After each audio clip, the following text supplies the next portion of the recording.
Hey YouTube, I wanted to talk to you about Beretta's A400.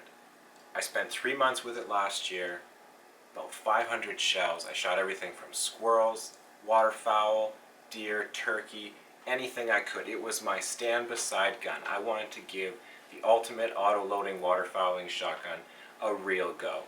Over my life I've shot Ithacas, all sorts of pumps, 870s, the Benelli line, even had a Super Black Eagle 2 from a friend for a little while, Kel-Tec's KSG, 590 Mossberg.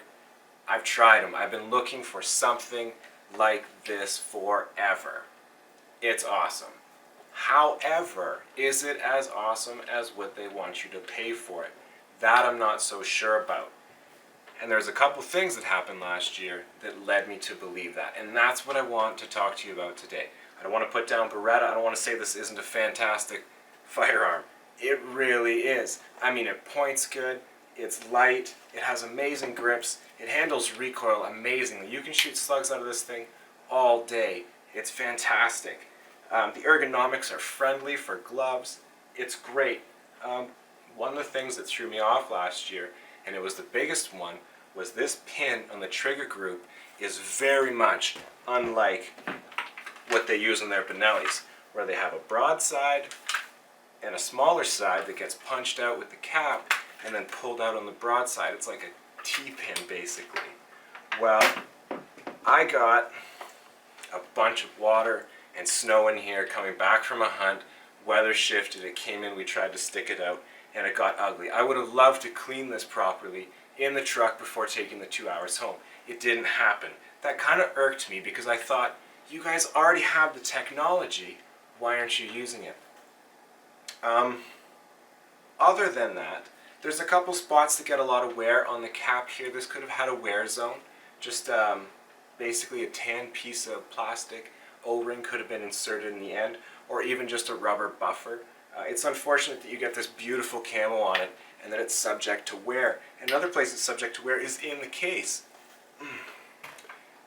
The green molding they have in the bottom of the case, which looks like this, if you haven't already seen it on another video, it doesn't have buffers to prevent the wear of that nice camo finish. So I often end up putting in like shop towels or something just to keep it nice, because I'm kind of like that. We all are. The other thing I don't like about that case is that that green molding can't be removed. So if you get moisture and stuff in there, you kind of have to let it sit open for a long time in a warm environment, hoping that it does work its way out.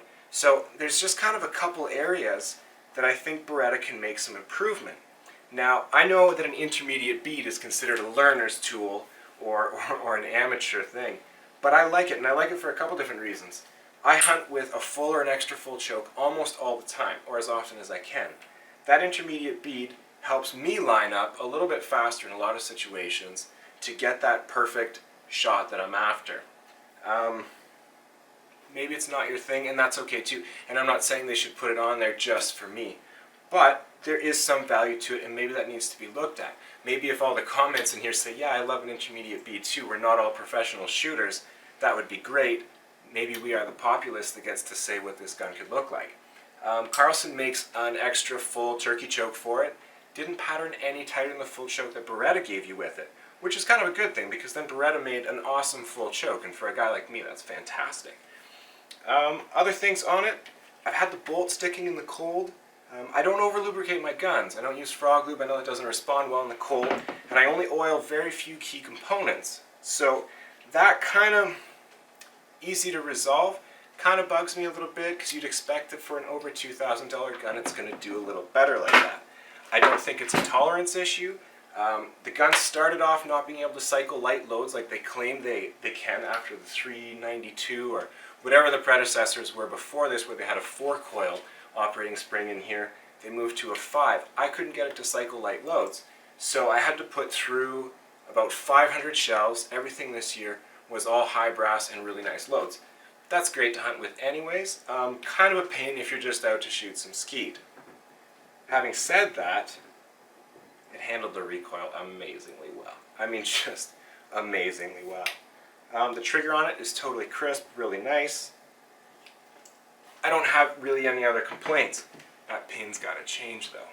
So Why wouldn't I keep this gun? Well, in Canada, I'm out $2,400 to have this platform that's taking wear in the case, that's taking wear when I use it on a swivel. If I so happen to get some materials inside the trigger group that I don't like, I can't get at it in the field. Sometimes I'm really deep in the woods and I'm limited by weight on a backpack or something, and a punch isn't one of the things that I often think to bring. If I were to continue using this, it would have to be. So for me, looking at this, I'm thinking, I've got all these dollars out of pocket. Is it performing so much better than perhaps what I was using before? I no longer think so. So this gun is one that I've been rocking since they first came out, basically. I'm about 10 years into the Benelli Nova pump. I started with the Supernova 12. I found that I was taking guys off the line at clay shoots, pheasant shoots, with the 20 gauge. It was light, it was fast. The payload of a 20 is still plenty to put down lots of things. Man, it's beautiful. It has a lot of the features like the skip the tube to eject the chambered round. I can remove my trigger guard. I can remove my trigger group in the field. I really like that. Recoil on the 20, who cares? Like, it doesn't matter if you were to put a steel block back here. It would be fine. It's so easy. And I got that intermediate bead. Maybe that's part of the problem. I shot with this for so long, I'm stuck in the rut. I don't know. But for me, looking at a $500 gun, and I had to self-camo that years ago. The camo ones weren't out. When I'm looking at a $500 gun that has a turkey choke that actually has an extra full on it, and a lot of the features that I've come to love, I'm thinking, wow, I'm almost 20% of what this A400 gets me. Blink operating system, very cool on paper. Who's dumping rounds that fast? Not me. I hit them the first time. So, my point is that we all need to consider the pros and cons. Maybe you found yourself caught in a situation where you would have liked to pull that group too, and maybe you could see yourself saying, you know what, that actually doesn't pertain to my interests as well. Maybe my 870 or my 590 is good enough. Those guns have some great things to offer. Super Black Eagle 2 shooters, not going to have the same recoil system that we do in here. Slugs aren't going to feel as nice. The 3.5 duck shot, it's really neither here nor there between the two in my opinion. One of the other things that I really want to point out that I like is pulling the plug out of the tube here. You just put in your 2 shells, your 3rd shell pushes it out the top and you can take it out. That's way nicer than Benelli's. Way nicer, hands down.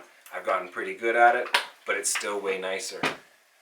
Are those pros worth the dollars? Not to me anymore. I wanted you to know what the downsides were to me in that consideration and sort of where I ended up, so you can make a fully informed decision. All the videos I used to research that A400 were very pro 8400, and they should have been, but just not quite the truth the way I'm kind of trying to spell it out to you now.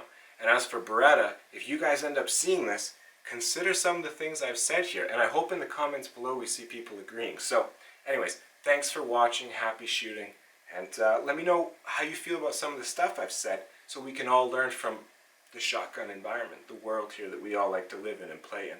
So thanks, see you next time.